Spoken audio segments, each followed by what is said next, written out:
Me, me, me, me, me, me, me, me, me, me, me, me, me. Baby, it's you. You're the one I love. You're the one I need. You're the only one I see. Bako nga, ano ba yan? Auntie, I'm just trying to find my voice in singing. Di pa ba sapat na ginagamit mo naman yung boses mo sa iba? Ngayon, nota naman yung hanap mo. Hay nako, patulong na lang kita sa friend ko na real singer, theater actress at vocal coach pa. Hello, Teacher Paula. Kasama natin ngayon si voice coach Teacher Paula. Paula Fagio de la Paz. Yes. Sabi ko nga kanina kay Auntie, isa sa mga goals ko is gusto ko matry mag-musical theater in the future. Or matry lang. Pero bago yan, why don't you tell us naman saan ka nagsimula sa pagiging voice coach, sa performances, ganun. Back in 2016, after graduating, talagang gusto ko i-pursue ang music. But yeah, I explored the musical theater and then I got to really pursue that full-time. Nagkaroon din ako ng passion na i-share yung skills ko. And then when somebody na parang sabi, Paula, paturo naman ng skills mo, ng techniques mo. Then nag-start doon. Tapos naging effective siya. And then, ayun, tuloy-tuloy yung students. Tapos sabi ko, mukhang okay. Mukhang nakakatulong talaga ako. So in 2024, doon talaga ako nag-start maging full-time voice coach. Siguro pwede rin natin pag-usapan kung paano tayo nag-meet. Kasi yun nga, parang ang dami mong students, di ba? Alam ng mga tao na nag-improv ako. And one of my improv team members, si Cara, from Spit, nakita ko na nagvo-voice lesson siya. Siya kasi Angelica. And nung nakita ko, nag-post siya na, yun nga, kumakanta siya, nagvo-voice lesson siya. Nag-reach out ako sa kanya, parang, pakilala mo naman kung sino yung voice teacher mo. And yun, kaya dun tayo nag-meet. And then, since then, parang nakailang sessions na tayo. Ang gusto ko kasi sa'yo, Paula, is may home service yung voice coach. May home service ako. So, binibisita mo ako sa condo namin, tapos dun tayo nag-voice lessons. Pero sa'yo, why don't you talk about yung, meron ka ba mga magagandang stories or memorable students na naturuan mo? Si Cara. Yun tayo nag-link sa atin. Kasi nung una ko siyang na-meet, talagang very fan siya ng theater. Tapos gusto niya talaga matutunan kumanta ng theater side, which is yung parang uso kasi, di ba, belting. So nung una ko siya na-meet, talagang sobrang tunog bata. Kasi ang cute ng boses niya. Tapos hindi siya marunong mag-belt. Although hindi naman siya important, yung belting. Pero syempre, it's an added skill, di ba? So, 8 session, talagang mag-focus na kami on connecting her voice to her body. Tapos, pero wala pa yung belt on her 8 sessions. Then, nag-renew ulit siya. Ang saya na lumalabas na yung belting niya. Tapos, 1 year siyang nag-lesson sa akin. Tapos, ayun, marunong na siya mag-belt. So, she's now on her way to perfecting her belt talaga. Which is, sabi ko, I'm so happy for Cara. Good job sa'yo, Cara. Love you, Cara. Love you, Cara.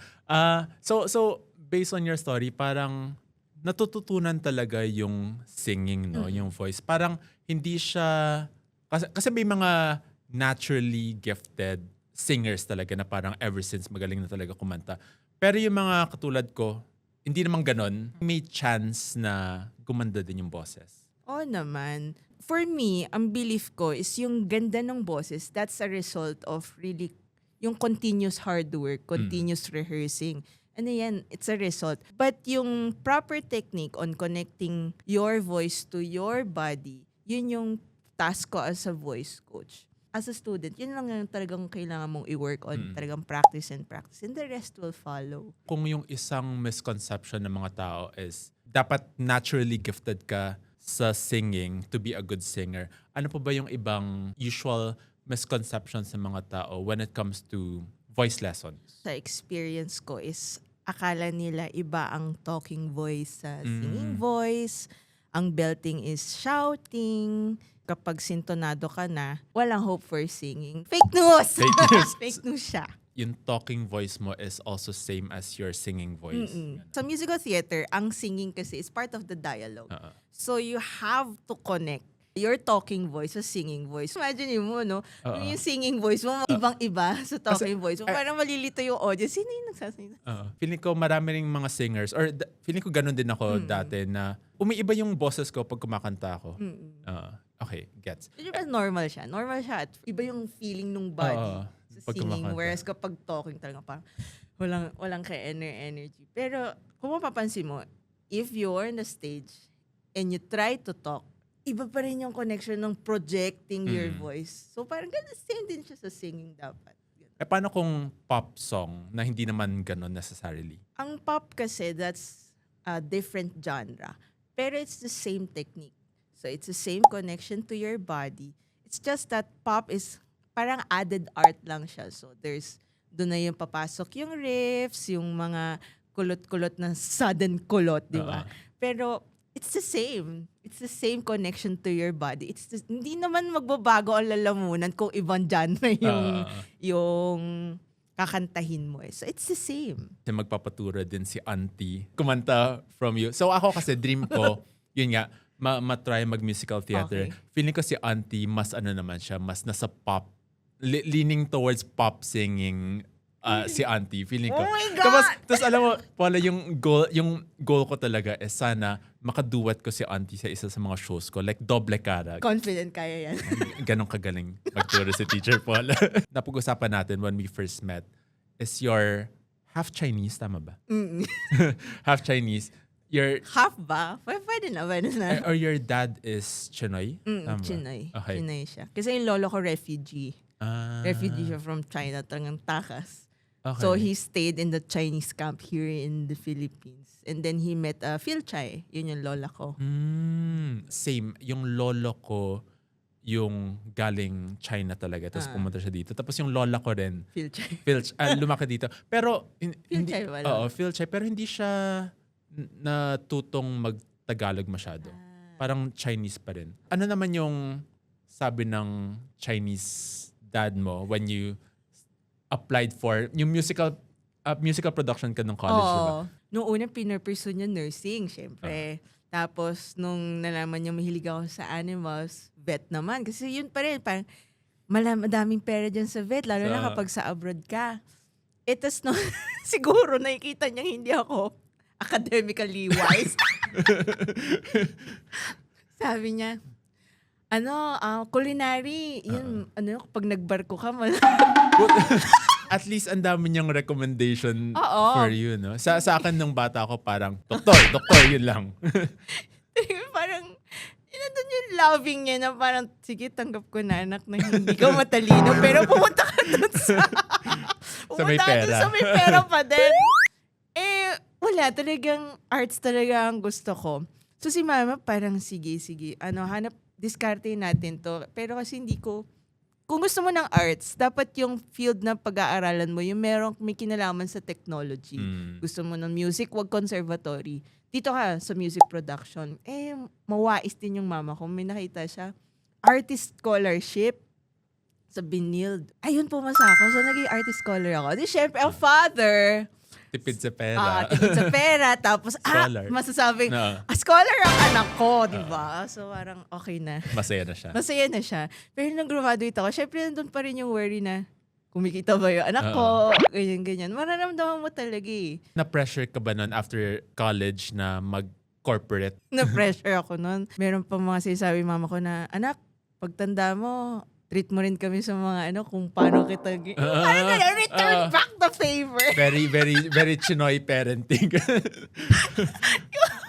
Yung mga ganun, sabi ko, so I took that as a challenge kasi syempre parang ako simulan ako the good daughter. So parang sabi ko, sige. Panganay ka ba? Panganay ako. Okay, panganay si din ako. Achi ako. Yeah, may kapatid ka ba? Sobe. Yan yung nga yung parang pressures ng panganay sa Chinoy family na okay, ikaw yung kailangan not to disappoint the family history, ganun. Maganda yung trabaho mo, alagaan mo yung mga kapatid mo. So parang, dali mo kami sa ganito. Parang sabi ko, okay, sige, I took the challenge. Pero hindi talaga. Nag-corporate ako, yes, na-enjoy ko, pero naramdaman ko talagang, this is not for me. Kasi every time na magkakaroon ng theater workshop, I would go there and file for a leave para sa recital. Hanggang sa na nainis sa akin yung boss ko.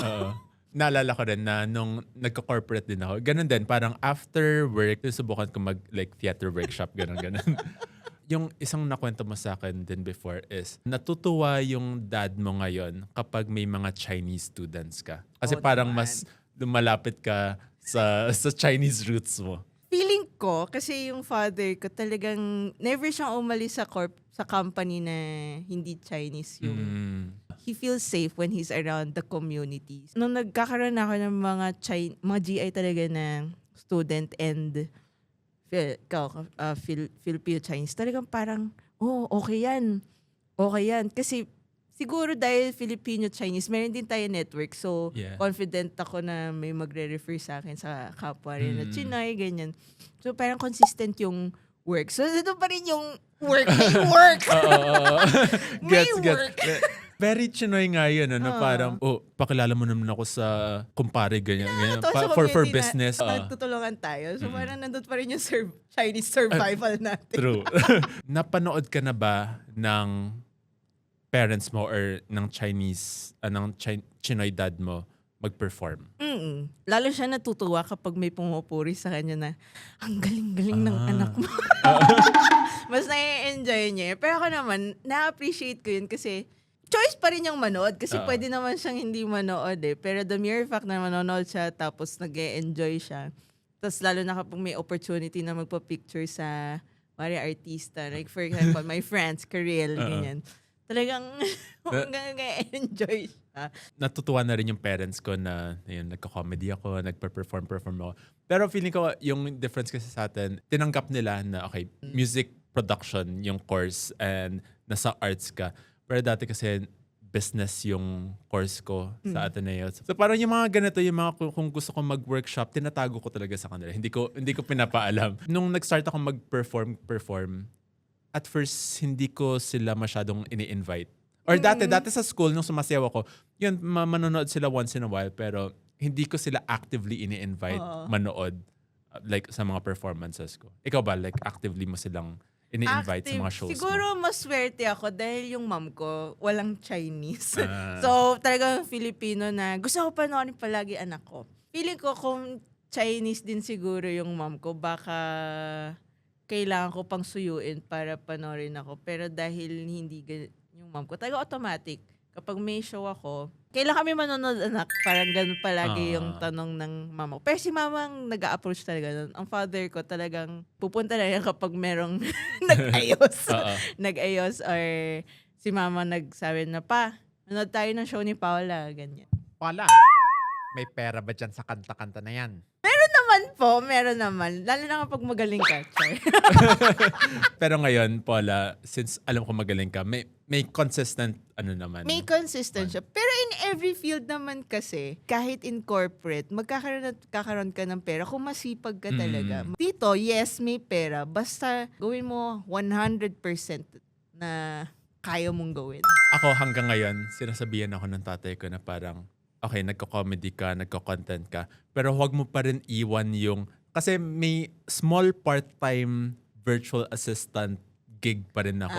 Yun yung lagi niyang sinasabi sa akin. Okay, huwag mo pa rin iwan yan kasi yun yung stable, yung ganon. Oo, stable. Pero ganon ka rin ba? Like, marami kang iba-ibang gigs and racket para hindi lahat ng eggs mo na sa isang basket. For me, ang belief ko, there's no such thing as stable even if you're doing corporate job. Kasi galing ako corpo. Twice ako nag-corpo. So sabi ko talaga, I'm in a stable work. Tapos biglang pumasok akong COVID. Tapos nagkaroon ng redundancy. Tapos, basta yung ganun. So, natanggal ako dahil lang doon sa mga ganong scenario. So sabi ko, wala talagang stable. Talagang hindi lang ako sa isang basket talaga nakafocus. Talagang lahat ng kaya kong gawin as long as fit sa schedule and then nakapagpahinga ako. Yun mahalaga sa akin, pahinga. Nakakapagpahinga ako, I'm okay. Siguro I do goals. Monetary goals. So when I hit this, talaga as a Chinese, Very Chinese yung monetary goals. Monetary goals. Meron na akong Excel. Sa Excel na yon, naka-disperse na yan. So if I hit more than my goal, then that's the time na yung extra nose mapupunta sa ibang sa ibang ano. Mga luho. Oo, Ganun. mga luho. So Ganda. tagang Excel lahat. Speaking of gigs, sa mga nanonood ng Drag Race Philippines, bosses mo rin yung nasa Drag Race Philippines. Like, sa mga rusicals, di ba? Madalas sa Rusical ako and girl group. Mm-mm. Yun. So pag nanonood kayo ng Drag Race Philippines, sample nga ng Pop Off Ate. Pop off, ate! I'm beautiful! Pop off, ate! I'm incredible! Pop, pop, pop, pop off, ate! I'm a superstar! I'm the winning queen! You can see it from afar! Yan. Boom! Touring! Hindi mo yung ganda bosses talaga niya. No, bosses talaga niya yun. Na-starstruck ako. Ngayon ko lang narinig from you, yung Pop Off Ate, na medyo na-starstruck ako sa bosses. Okay. Ang cute yan!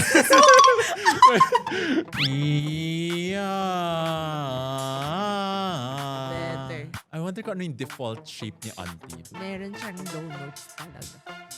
Okay. Umakyat siya ka bumaba. Nararapat sa